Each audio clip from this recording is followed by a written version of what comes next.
प्रिय विद्यार्थियों, मैं सनेवता देवी सहायकाचार्य राजकीय विधि महाविद्यालय कोटा से और आप सभी का राजकीय विधि महाविद्यालय कोटा के YouTube चैनल में हार्दिक स्वागत एवं अभिनंदन। और आशा करती हूँ कि आप अपने घर पर स्वस्थ होंगे, सुरक्षित होंगे और आपका परिवार भी स्वस्थ होगा, सुरक्षित होगा। इन्हीं शुभकामनाओं के साथ मुस्लिम विधि में शुरू करते हैं आज का टॉपिक। आज का टॉपिक है विद्यार्थियों, विवाह के आवश्यक तत्व, एसेंशियल एलिमेंट्स ऑफ मैरिज। मुस्लिम विधि में एक विवाह के क्या क्या आवश्यक तत्व हैं।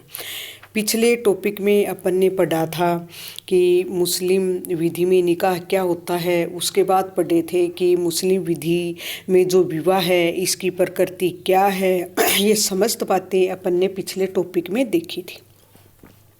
तो चलो शुरू करते हैं आज का टॉपिक। यदि मुस्लिम विधि के विवाह के लिए आवश्यक बातों का उल्लेख करते हैं तो यही है कि मुस्लिम विवाह संपन्न होने के लिए किसी भी प्रकार का धार्मिक अनुष्ठान आवश्यक नहीं है। विवाह के समय काजी और मुल्ला की उपस्थिति भी अनिवार्य नहीं है, क्योंकि मतलब जो मुस्लिम विधि के अंतर्गत जो विवाह है इसके लिए कुछ औपचारिकताएं हैं, फॉर्मलिटीज, उनको पूरा करना अनिवार्य है। कोई भी मुस्लिम निकाह है तभी वैध और मान्य होगा जब इन औपचारिकताओं और आवश्यक शर्तों के अनुसार विवाह संपन्न हुआ हो। जैसे कि कुछ आवश्यक शर्तें हैं, उनका पालन नहीं किए जाने पर विवाह निष्प्रभावी मतलब वॉइड हो जाता है। जबकि अन्य आवश्यक जो शर्तें हैं उनके अभाव में यदि विवाह होता है तो अनियमित, इर्रेगुलर होता है।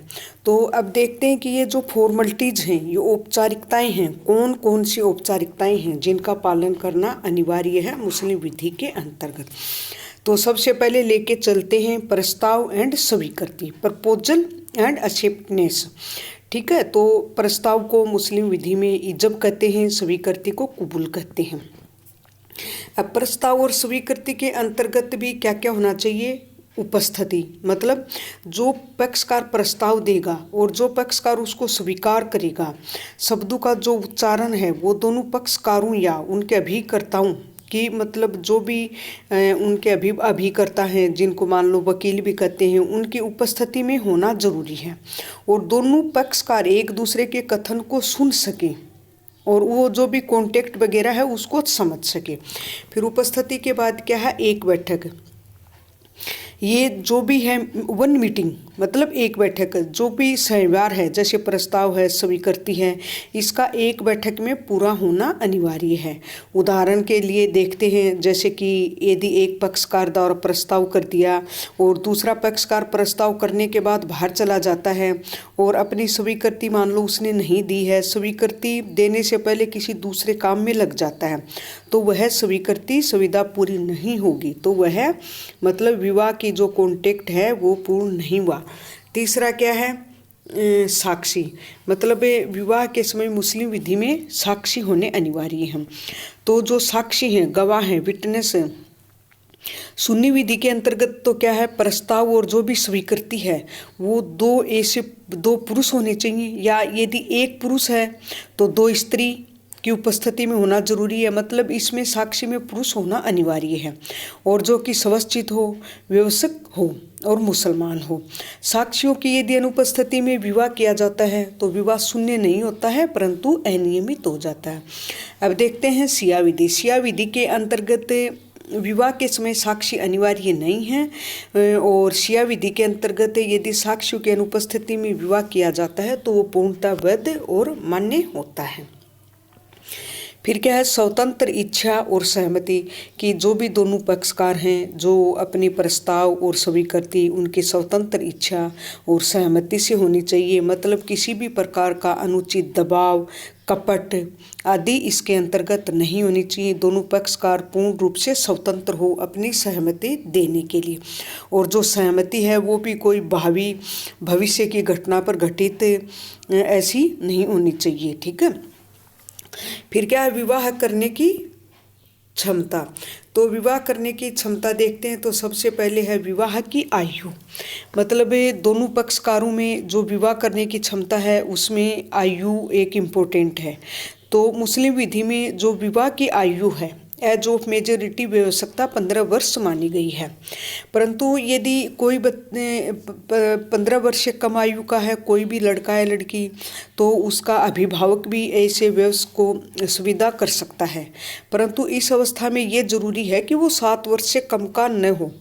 मतलब 15 से और कम और 7 से ज़्यादा है तो उसकी तरफ से स्वीकृति अभिभावक दे सकता है। परंतु यदि 7 वर्ष से कम का है तो अभिभावक खुद वह पूर्ण रूप से शून्य माना जाता है। फिर क्या है व्यवस्कता। तो व्यवस्कता मीनिंग ऑफ पुबर्टी का मतलब है कि बुलुक का तात्पर्य उस हिस्से से है कि जैसे भाई बच्चा संतान उत्पन्न करने योग्य हो जाता है। ठीक है। फिर है अव्यवस्कों के विवाह है और विवाह में अभिभावकता। मतलब ये इसके अंतर्गत ये है कि यदि अभिभावक की अनुमति के बिना किसी अव्यवस्क का विवाह अमान्य होता है जब तक कि वह व्यवस्कता प्राप्त कर लेने पर उसका अनुसमर्थन न कर दे। यदि किसी अव्यवस्क की शादी उसके अभिभावक द्वारा प्रस्ताव स्वीकृति करके की जाती है तो जब तक वो एज ऑफ मेजोरिटी मतलब वयस्क हो जाने के पश्चात जब तक उसका अनुसमर्थन नहीं कर देता तब तक वह विवाह अमान्य होता है। अब जैसे विवाह में अभिभावकता संरक्षता क्या होता है, इसके लिए आगे अलग से एक इम्पोर्टेंट टॉपिक पढ़ेंगे। चलो फिर है विधिक अनर्हता का अभाव। ठीक है। तो मतलब इसको देखें, विधिक अनर्हता का जो अभाव है ये कई प्रकार की होती है।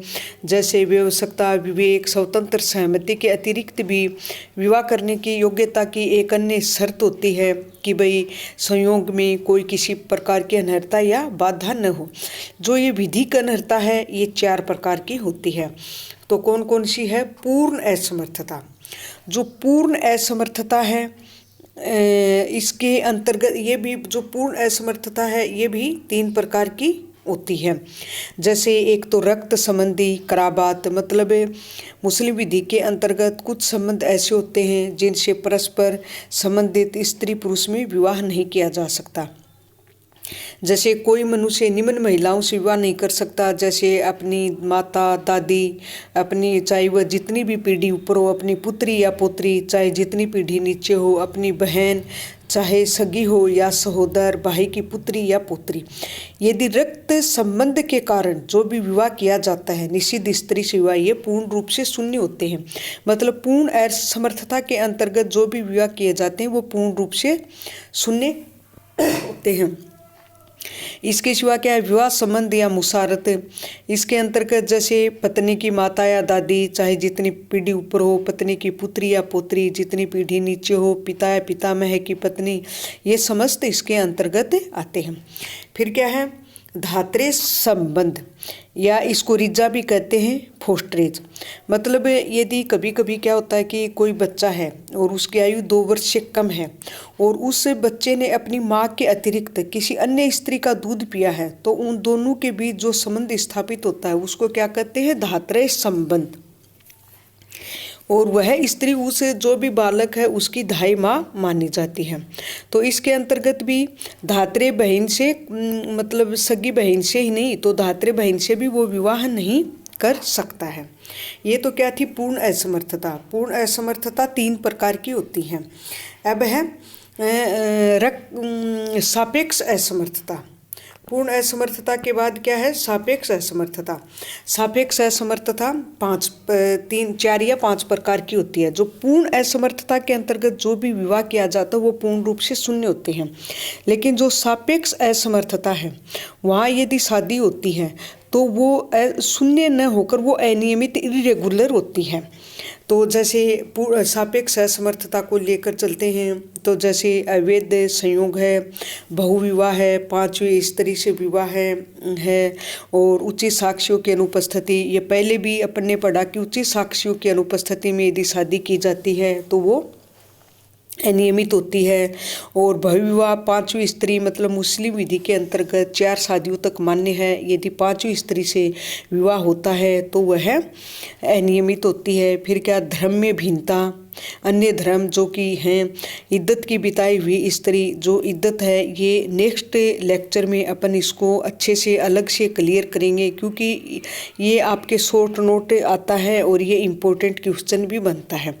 फिर क्या है, उचित साक्ष्यों की होगी, ये जो 5 हैं जैसे बहुविवाह है, अवैध संयोग, उचित साक्ष्यों की अनुपस्थिति में, धर्म में भिन्नता, इद्दत की बिताई स्त्री से यदि ये विवाह किया जाते हैं तो ये क्या माने जाते हैं, इन अनियमित होते हैं, मतलब शून्य नहीं होते हैं, अनियमित होते हैं। फिर क्या है, निषेधात्मक असमर्थता मतलब प्रोहिबिटिव इनकेपेसिटी। इसके अंतर्गत जैसे कि दूसरे की पत्नी से विवाह है या विवाहित स्त्री द्वारा दूसरे पुरुष से विवाह है, और मुस्लिम विधि द्वारा गैर मुस्लिम से विवाह है, ये क्या है, निषेधात्मक असमर्थता। जैसे कि क्योंकि मुस्लिम विधि में ये निषिद्ध है कि जब तक पहला विवाह कायम है तब तक विवाहित स्त्री दोबारा विवाह नहीं कर सकती। दूसरे की पत्नी से विवाह है या विवाहित स्त्री से दूसरे पुरुष से विवाह। फिर क्या है, मुस्लिम स्त्री द्वारा गैर मुस्लिम से विवाह है। मुस्लिम स्त्री का गैर मुस्लिम पुरुष से विवाह है, चाहे वह ईसाई हो, यहूदी हो, मूर्ति पूजक हो, अग्नि पूजक हो, शिया विधि के अंतर्गत शून्य माना जाता है। परंतु मुल्ला यूँ कहते हैं कि सुन्नी विधि के अंतर्गत ऐसा विवाह अनियमित होता है। मतलब इस पर अलग अलग विधि शास्त्रियों ने अपने अलग अलग विचार प्रकट किए हैं। तो शिया विधि के अंतर्गत तो शून्य है, और मुल्ला कह रहे हैं कि सुन्नी विधि के अंतर्गत ऐसा विवाह अनियमित है, और फैजी कह रहे हैं कि ऐसा विवाह है शून्य है। तो इस पर अलग अलग विचार प्रकट किए हैं। फिर क्या है, निर्देशात्मक असमर्थता, ये लास्ट है। तो यदि निर्देशात्मक डायरेक्टरी इनकेपेसिटी की बात करें तो जैसे कि गर्भवती स्त्री से विवाह है, तलाक का निषेध, तीर्थ यात्रा में विवाह है, समानता के नियम के विरुद्ध किया गया विवाह है। तो यदि पूर्व पति से मान लो गर्भवती स्त्री से गर्भधारण की स्थिति में विवाह करना अवैध है, ये अमीर अली कहते हैं। फिर क्या है, तलाक का निषेध है। फिर तीर्थ यात्रा में विवाह है, जैसे मक्का की यात्रा में पवित्र क्षेत्र के भीतर तीर्थ यात्रा में किया गया विवाह है, सिया सफई मालिकी हनबली विधि में अमान्य है, परंतु हनफी जो विधि है उसके अंतर्गत ऐसा विवाह मान्य है। फिर क्या है, समानता के नियम के विरुद्ध किया गया हुआ, तो जो हनफी विधि है इसके अनुसार तो पति और पत्नी के जो सामाजिक स्तर में समानता विवाह की एक आवश्यक शर्त है।